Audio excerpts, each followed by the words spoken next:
So for drawing covalent Lewis structures, it's different than ionic Lewis structures because in covalent ones we have to show the sharing of electrons, whereas in ionic we showed electron transfers that ended in ionic charges. So here we're going to show sharing of electrons.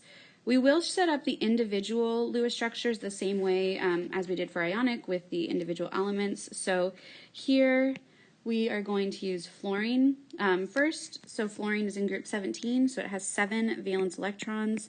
So here we are, 1, 2, 3, 4, 5, 6, 7. Again, you're doing it the same way you did in ionic, where every side you can sort of like imagine a little imaginary box around your element, and then every side of the element gets 1 electron before any side of the element gets a second. I do have 2 fluorines, so I'm going to draw that twice. Right? Fluorine is diatomic, which means when it's in its elemental state, it appears as 2. And then you can see here that because we do every side gets 1 before any side gets a second, each one of them has a bonding electron. These lone pairs are not bonding electrons. The ones by themselves are bonding electrons. So those are the 2 that are going to be shared. So we write this 2 ways. You can either write it like this with the lone pairs distributed all around. You can also write it like this, where it shows the lone pairs again being shared between the fluorine. Sometimes you can either write it just like that, or sometimes you'll see like a circle and another circle to identify like specifically which ones are being shared.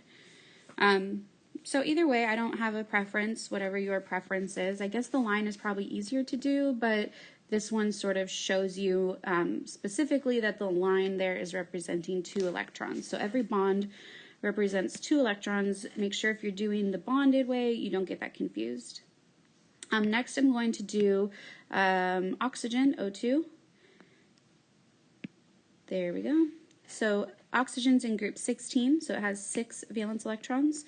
1, 2, 3, 4. I'm going to do 5, 6. I'm going to sort of strategically place these just because I know what's going to happen.